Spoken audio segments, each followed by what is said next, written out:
مسیح پر توجہ مرکوز کرنا۔ اپنی زندگیوں میں خدا کی مرضی کو پورا کرنے کے لیے ہمیں اپنے ذہنوں کو خداوند یسوع مسیح پر مرکوز رکھنا چاہیے کہ وہ کون ہے، اس کی منسٹری کیا ہے اور اس کے وعدے کیا ہیں۔ میں مشل ہوں۔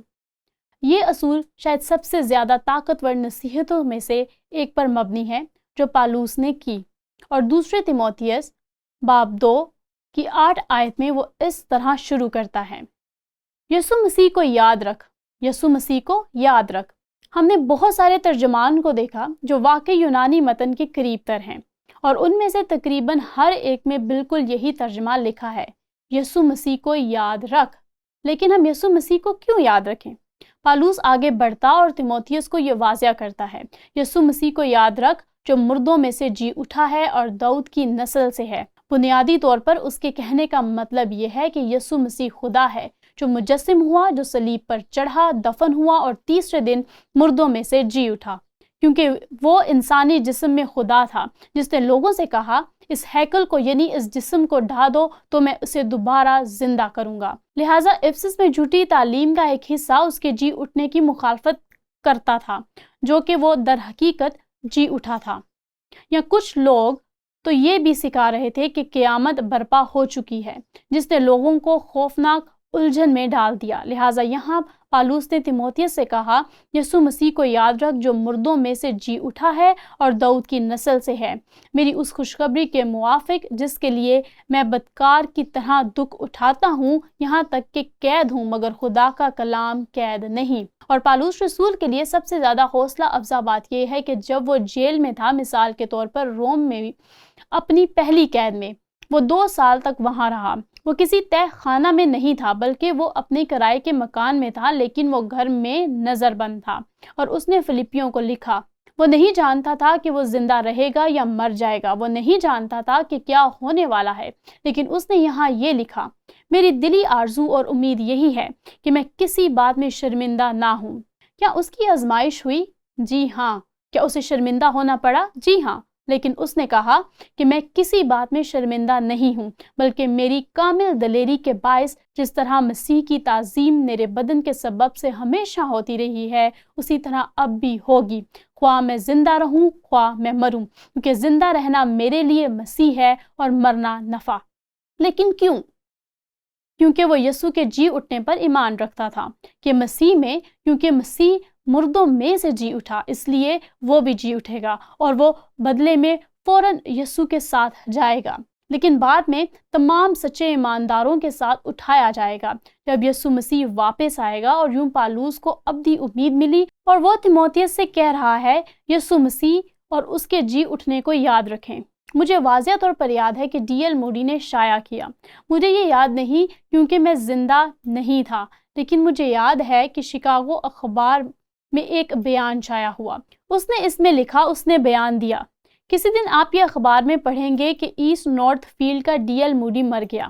شاید اس نے ایک پیغام میں یہ کہا، اور ایک اسٹینوگرافر وہاں موجود تھا، اور جو کچھ اس نے اخبار میں کہا تھا اسے دوبارہ شائع کیا، اور اس نے اس بیان میں کہا کہ کیا آپ اس کے ایک لفظ پر بھی یقین نہیں کرتے؟ اس وقت بھی میں اب کی نسبت زیادہ زندہ رہوں گا۔ یہ پالوس کی بات کی طرح لگتا ہے۔ کیا ایسا ہی ہے؟ میں اوپر چلا جاؤں گا، بس یہی سب کچھ ہے، مٹی کے اس پرانے مکان میں سے ایک ایسے گھر میں جو لافانی ہے، ایک ایسے جسم میں جسے موت چھو نہیں سکتی، جسے گناہ داغدار نہیں کر سکتا، اس کے جلالی جسم کی طرح ایک جسم۔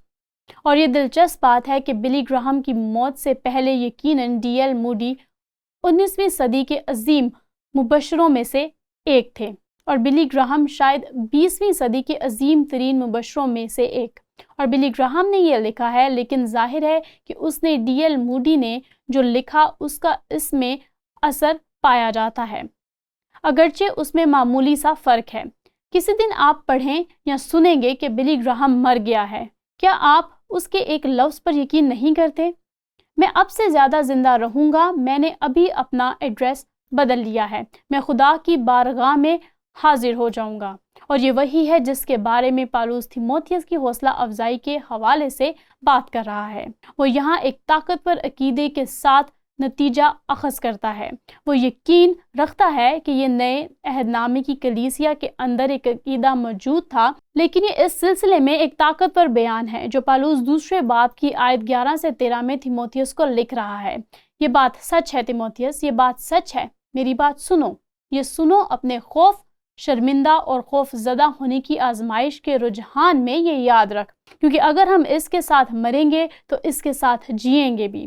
جوہر میں وہ یہ کہہ رہا ہے کہ یسوع مسیح کے جی اٹھنے کو یاد رکھ اور تو بھی زندہ رہے گا۔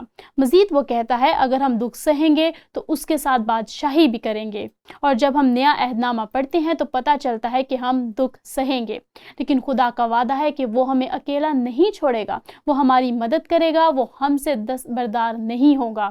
یہ ایک بہت زبردست وعدہ ہے۔ پالوس مزید کہتا ہے اگر ہم اس کا انکار کریں گے تو وہ ہمارا انکار کرے گا، اور یہ اس حقیقت کی طرف اشارہ کر رہا ہے کہ ایسے لوگ ہیں جو بالکل نہیں مانتے کہ یسوع مسیح خدا اور دنیا کا نجات دہندہ ہے، لیکن پھر وہ ہم سب سے مخاطب ہو کر کہتا ہے اگر ہم بے وفا ہو جائیں جیسا کہ ہم سب بے وفائی کرتے رہے ہیں۔ کیا ایسا ہے؟ ایسا وقت ہوتا ہے جب ہم بے وفائی کرتے ہیں تو بھی وہ وفادار رہتا ہے، کیونکہ وہ آپ اپنا انکار نہیں کر سکتا۔ اور میں اس بارے میں سوچتی ہوں جو اس نے رومیو باب 8 میں کہا، خدا کی جو محبت ہمارے خداوند مسیح یسوع میں ہے اس سے ہم کو کوئی بھی چیز جدا نہیں کر سکتی۔